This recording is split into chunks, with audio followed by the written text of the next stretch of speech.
everybody. Welcome to the Minimalist Podcast, where we discuss what it means to live a meaningful life with less. My name is Joshua Fields Milburn. And I'm Ryan Nicodemus, and together, we're the Minimalists. We're here with Malabama. Hi, everybody. TK Coleman. Frosty the Snowman. We've got the rest of our team here in the studio as well. Coming up today on this free public minimal episode, we're talking to a listener about wanting to let go. Then we've got our exciting lightning round segment for you. We've got a question about deprivation in there, a live stream question for you, and a listener tip. You can check out the full 2-hour maximal edition of episode 391, where we answer 5 times the questions, and we dive deep into several simple living segments. That private podcast episode is out right now at patreon.com/theminimalists. Your support keeps our podcast and YouTube channel 100% advertisement free because, say it with me, y'all, advertisements suck. Yes, indeed. Let's start with our callers today. If you have a question or comment for our show, give us a call, 406-219-7839, or email a voice recording to podcast@theminimalists.com. Our first question today is from Ginny. Hi, this is Ginny from Kentucky. I'm a minimalist simpleton. When I was growing up, I was surrounded by animals, dogs, cats, rabbits, chickens. At 12 years old, I got my first horse and have had one ever since for over 40 years. I do love animals and considered becoming a veterinarian. I had a head start on minimalism when my husband died 3 years ago, and I moved twice since then. Each time I threw away or gave away things left by my husband or 2 grown children. Sporting goods, office accessories, clothes, books, vacation souvenirs. I had to deal with almost 40 years of accumulation. But now I continue to shed things that somehow got missed before. Overall, I am doing quite well getting down to what I need rather than what I want. It is slow but sure, and Goodwill and I have become good friends. One problem: all the paraphernalia that belongs to pets and horses. For my dog and cat, there are feeding bowls, grooming tools, shampoos and sprays, leashes and collars, medicines, winter coats, litter boxes, treats and food, on and on. And horses are worse when you've owned them for so long. I sold my horse last year, but the barn is full of buckets, blankets, grooming tools, feed bins, fly sheets, temporary electric fence, bridles, saddles, halters, ropes, and all kinds of specialty accessories. If I give away or sell these items, it means I have made the decision not to have a horse anymore. This decision weighs on my mind since horses have been a part of my life and identity for so many years. So I keep all this stuff around thinking maybe someday I'll need it again. I'm not sure I can give up at least the possibility that I will ride again. As a new minimalist, the clutter that these pet accessories create are getting in the way of me breaking free of possessions. What does an animal lover do? Ginny, I totally identify with you. I, too, have been surrounded by these animals my entire life. Jenny, you can send all your treats to the Minimalists at 8322 Beverly Boulevard. It looked like he was looking at you like kind of like Home Alone, you filthy animal. He's like, I've been surrounded by these animals all my life. So there's an interesting story that I hear behind this, because when I first heard this, I thought it was a question about letting go of pet accessories, but it's not that at all. It's the pet accessories are a stand-in for the story we tell ourselves. I'm letting go of this piece of my identity. Yeah. And there's a good reason to do that, right? Because wherever you want to go, meaning what you actually want, is being impeded by what you think you might want, right? Because people often give up what they want to get what they think they want. Yeah. Because I'll get what I want right now, and what I want right now is the story that I'm clinging to that maybe someday in some non-existent hypothetical future, I will once again be a horse person. And if I let go of these things, what happens? I'm no longer that person. Well, of course, that's not true, because let's say today you let go of all of them and you felt the amazing relief. There's spontaneous combustion. They've gone up in smoke and now they're gone, and now you feel the relief of letting go of those things. But 5 years from now, you want to get a horse? Guess what? you still have access to getting those things again via the same means that you sold them, by the way. Let's say you sell them on eBay or Craigslist, or maybe you just give them away somewhere. You can pick those things back up again if they serve you in the future. But you don't have to carry them into that future and let them weigh you down in the meantime. Yeah, nothing robs us of our ability to be playful.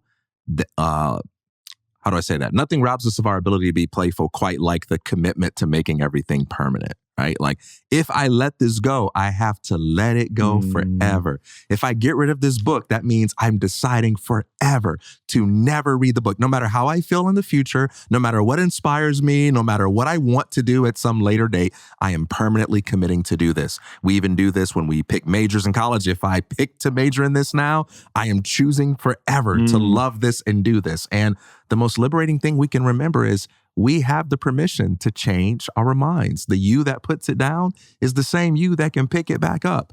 And so you can let things go without subscribing to a story of permanence.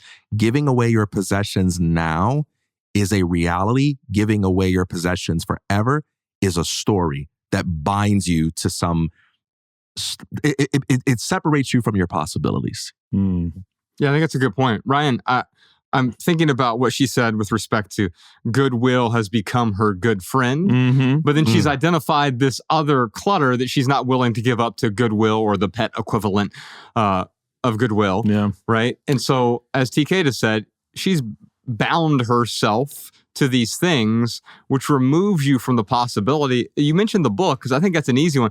I've actually gotten rid of books before and then not regretted it, but then realized like, oh, I want to read that book again. And guess what I did?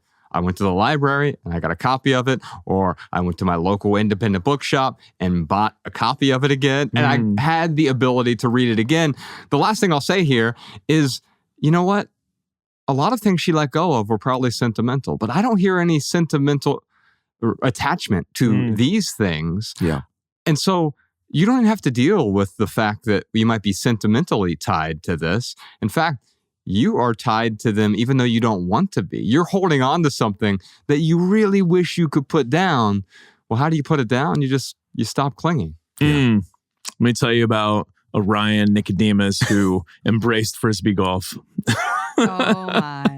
So let me tell you, I used to love regular golf, okay? Like, I had some sweet clubs, sweet bag, took some lessons, was never amazing at it, but really enjoyed it. And then I heard about Frisbee golf. And I'm like, oh, that must be for the losers who can't play regular golf. So I never touched it. I looked at Frisbee golf like it was lesser than, and eventually got to a point in my my golf hobby life where I could not hang on to these clubs anymore.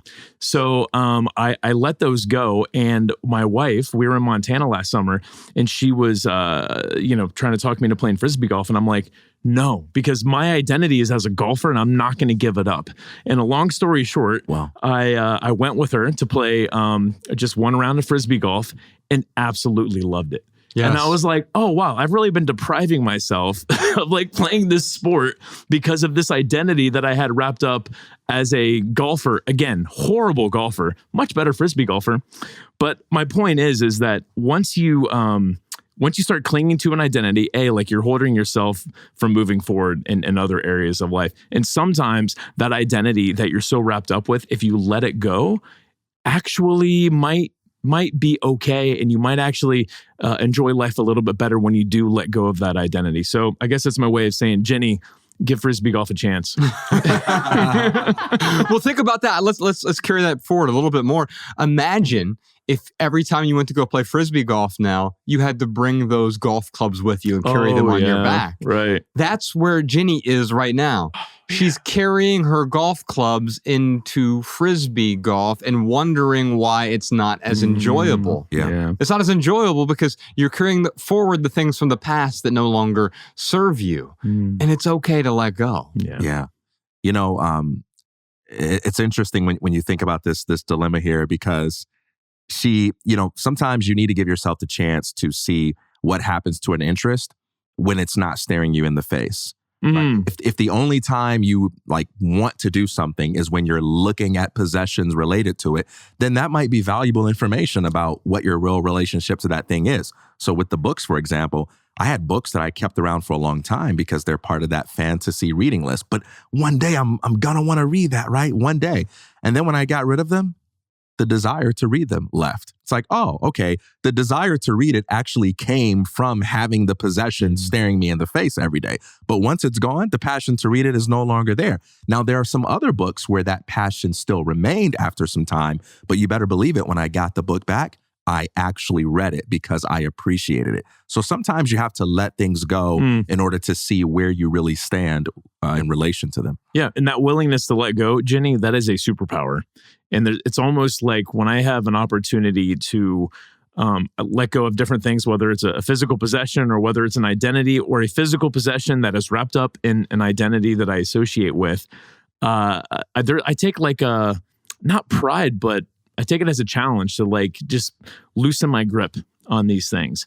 And I'll tell you, Jenny, like that is the most freeing thing in the world when you can loosen your grip, when you can let go. And as you said, TK, it's like if it's really, really meant to be, it'll come back around to you, Jenny, and you will go back out and get whatever you need to go ride horses. But yeah, clinging certainly is not the way to motivate yourself to take on this identity of riding a horse. Clinging is just going to, if anything, it's going to stilt you, I feel like. And it's freeing in one sense, but at the same time, it's also terrifying. And I think that's where she is right now. Letting go of something can be terrifying. It's kind of like a newborn baby. They're naked and free and absolutely terrified. They're brand new to this world. It's a rebirth for Jenny, letting go of these things. And so, yes, there will be some fear in that. And next week, we're actually be talking to Julian Smith about fear and how we flinch at all of these things that we don't necessarily need to flinch at.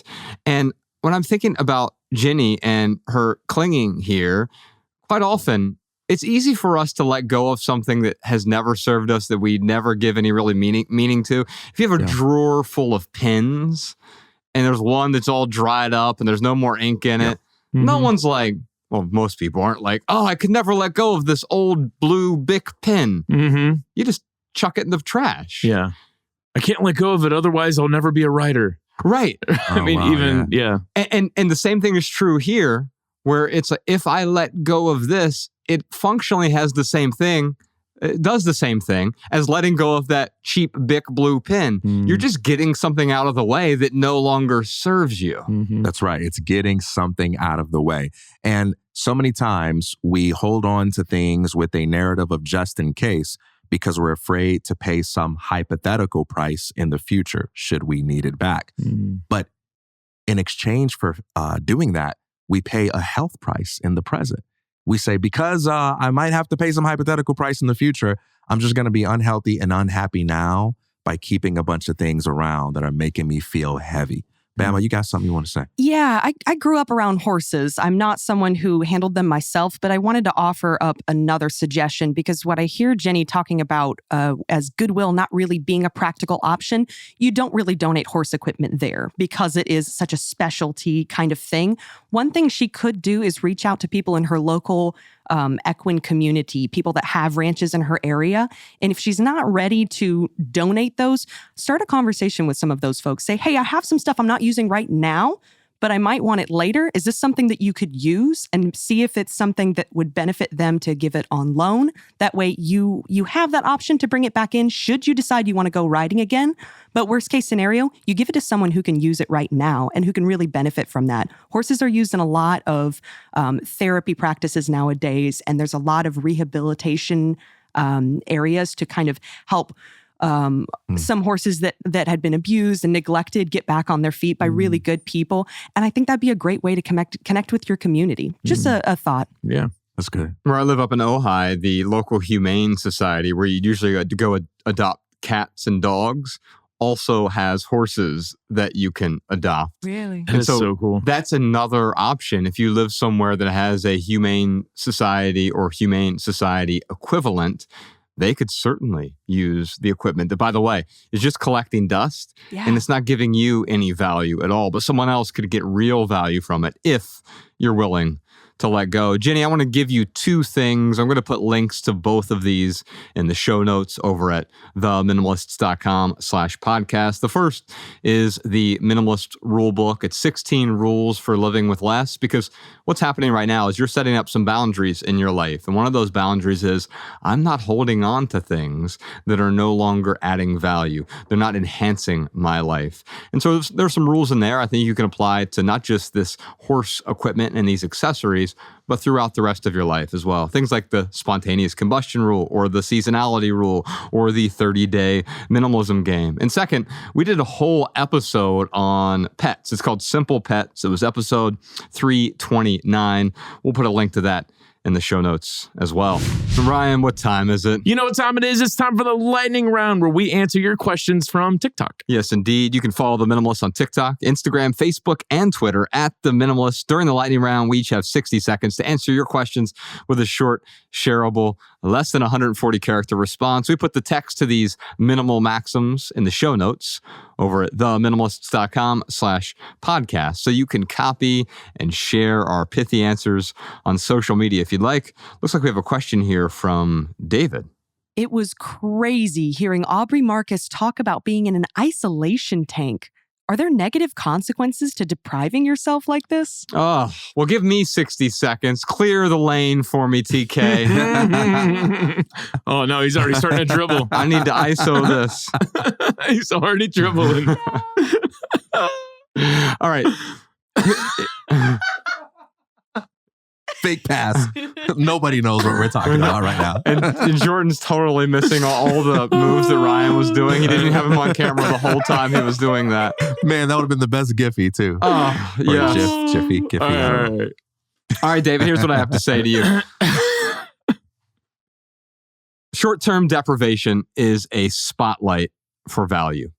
What Aubrey Marcus was talking about in that TikTok video that David's commenting about here is when we deprive ourselves for a period of time, it helps us understand what is useful to us, what is valuable to us, what is excess to us, what is getting in the way, what will serve us, what enhances my life, what downgrades my life, what upgrades my life.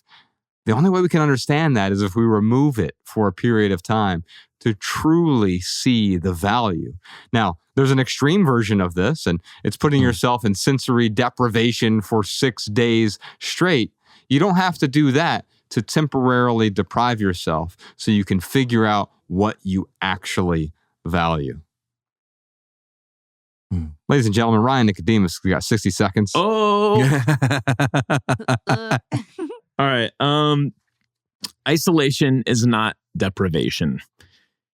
It is very similar to what Josh was talking about here. When we take something out of our life, when we, especially when it comes to this isolation that Aubrey Marcus was talking about, where he literally went into darkness. He had no sound. He could basically feel around and stick his hand in some avocado toast and know that that's where his food was and eat and be sustained.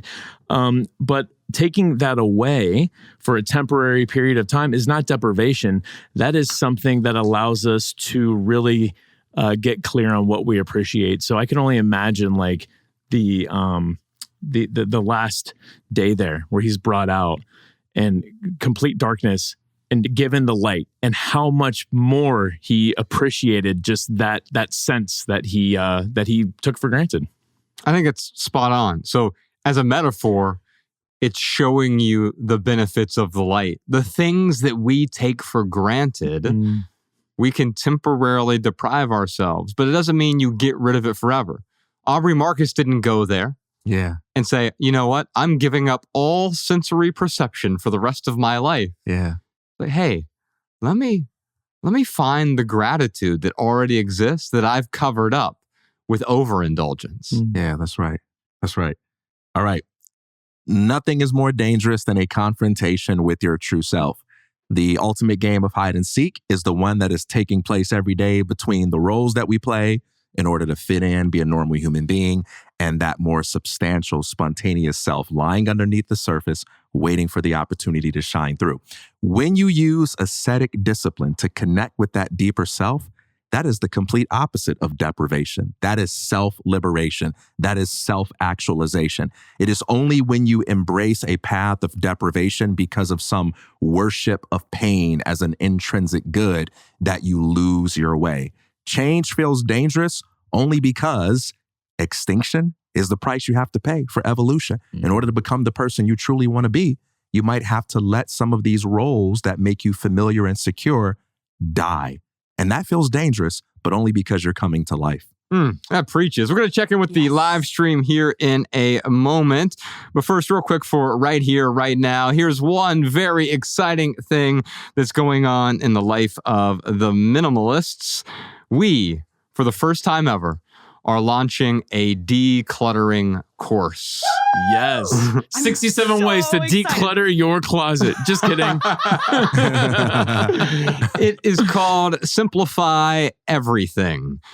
And it's 5 weeks. We start with the stuff, and we help you simplify the stuff, get rid of the excess stuff, identify the excess stuff, provide some boundaries, some rules, some tools, some solutions to let go. But that's just the first week. The other 4 weeks are identifying all of these other forms of clutter. For example, relationship clutter or calendar clutter or digital clutter or money or financial clutter. All of these different types of clutter that are cluttering our lives beyond the stuff. It's 5 weeks total. It's 17 video lessons, 45 clutter problem areas, 135 decluttering solutions, a 30-page workbook, and of course, student forums, so you can have access to other people who are taking the course the same time as you, and much, much more. The course launches on May 29th, 2023, and it's open for 72 hours only. You can enroll for 72 hours starting May 29th. So what I want you to do is head on over to simplifyeverything.xyz. Someone parked on the .com, so don't go there. Simplifyeverything.xyz, and just there's a landing page there right now. Put your email address in that box. We'll never send you spam or junk or advertisements, obviously, but we'll let you know as soon as the course opens up. It'll be open for 72 hours, and over the course of 5 weeks, we've spent months and months and months preparing this, filming this, refilming this, re-filming this at this point to create something that is meaningful and lasting for you. There's a lot there. We're going to help you simplify everything. Simplifyeverything.xyz to get more information. Alabama, let's check in with the Patreon live stream. What do you got for us? We have a comment here that came from patron Kristen. She said, one of your controversial guests might have saved my health. In 2017, during my third pregnancy with my mother dying of cancer, I was looking for ways to better my own health and avoid her fate. Enter the plant-based diet. I remained vegetarian until 2021 when I lost my dad, and I got so depressed that I stopped caring what I ate. Naturally, this caused some weight issues for me, and a few months ago, I decided to return to my vegetarian diet to help get back to a healthier weight. I hadn't been eating a ton of meat the last 2 years, but I felt like cutting it out was still a good place to start. So there I am a few weeks in, feeling like crap, thinking it's just a hiccup, and I'll get past it. When you guys have Dr. Paul Saladino on the show, it took me several days to listen to that episode because, frankly, I just didn't agree with anything he was saying. But after I finally finished it, I decided to get blood work done and to my horror, my ferritin levels were a 9. Who knows how long they had been that low? It's no wonder I felt terrible all the time. I abandoned the plant-based diet and bought a bottle of grass-fed beef liver capsules. The difference in my energy levels have been life-changing. Wow. P.S. I'm so excited you guys added TK to the show. That's awesome. That's awesome. Hey, we're excited too. Hey. Kristen, here's what I'll say is, we had the segment where we talked about many of our most controversial guests. We don't even realize they're controversial until after the fact. Yep. And people often are frustrated because they think it's some sort of prescription. Like we're saying, we bring someone on like Dr. Paul Saladino, or we bring on Rich Roll, who's a very healthy vegan athlete. He's been a vegan for 16 years. And I say, wow, that seems to really work well for him. And he has some great insights about that. It doesn't mean I'm prescribing veganism to anyone. I'm also not prescribing the animal-based or whatever Paul Saladino is doing as well. But what I love about this, by bringing on different people like that, or people like Joanne Cacciatore or Dr. Nicole LaPera, these people who are often perceived to be controversial after the fact, what it does is it creates a spotlight for people to start looking intrinsically. They look at their own life and say, that recipe they're sharing, might I benefit from that? And if the answer is no, that's okay. I don't need to be dogmatic and renounce it. I simply don't have to take it on if I don't get any value from it. Yeah. That's right. One of the hardest things to do in life is to give yourself permission to say something in a world where you and everyone else knows that what you say isn't going to apply to everyone and it isn't going to work for everyone.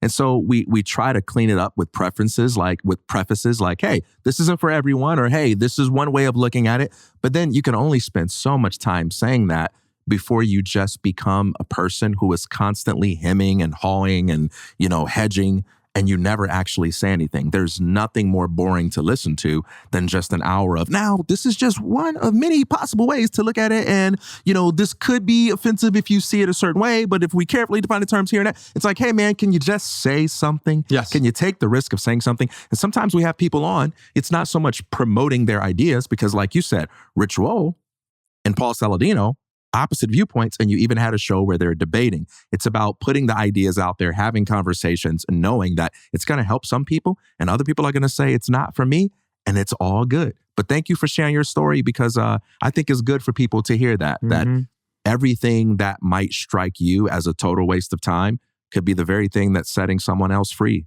And as she said, it might have saved her life. Man. That's not why we did the episode, but what a beautiful byproduct of that. Yeah. I like having people on the show that I don't necessarily agree with, because it helps me do one or two things. Either one, it helps me change my perspective and understand people a little bit more, or it helps me be seated even further into whatever value belief that is being tested. And either way, that is a benefit for me. Could you imagine if we had all the right answers? What a responsibility that would be, man. To have only the right answers, and that's the only thing that we could talk about on this show, were right answers only. I used to, but they were all wrong. Right, yeah. We'll check back in. We got a bunch more questions from the Patreon live stream. We'll check back in a minute. But first, Alabama, what else you got for us? Here's a minimalist insight from one of our listeners. Hey, Josh. Hey, Ryan. There's a quote that I found recently that I've been implementing into my life to really help me. It goes as follows. Treat everyone with politeness, even those who are rude to you, not because they are nice, but because you are. All right, y'all, that's our minimal episode today. We'll see you on Patreon for the full 2-hour maximal edition of episode 391, which includes answers to a bunch more questions. Questions like, how can I get my kids to want to minimize, donate, and let go? How do you convince someone that antique is not a synonym for junk? And how do you distinguish just-in-case items from just-for-win items? Plus a million more questions for the minimalists. Also this week, a private minimalist home tour from our friend Kristen Ziegler at Minima. Remember, last week we had her on the podcast. This is my favorite home tour to date. I aspire to have my home look like her home. We're gonna take you inside her home with 6 different photos throughout. All that and much, much more of less. And if you want to hear all that, check out the Minimalist private podcast this week. Visit patreon.com/theminimalist or click the link in the description to subscribe and get your personal link so that our weekly maximal episodes play in your favorite podcast app. You'll also gain access to all of our podcast archives all the way back to episode 001. And if you're still on the fence, here's a testimonial from one of our lovely Patreon subscribers. Sean Smith says, I joined again. I learned so much from you guys. I listen to the private podcast every day. It's so calming. Initially, your Netflix specials hooked me, but now I don't follow y'all for minimalism, but for the great conversations. I think that's really what the private podcast does. It allows us to have these free-flowing, long-form, deeper conversations to answer a lot more of your questions. And it gives us the space, one might say the safe space, to have conversations we wouldn't necessarily have in public. Sean, thanks for your comment, for your testimonial there. If you all leave here today with just one message, please let it be this: love people and use things, because the opposite never works. Thanks for listening, y'all. See you next time. Peace. Every little thing you think that you need, every little thing you think that you need, every little thing that's just feeding your greed. Oh, I bet that you'd be fine without it.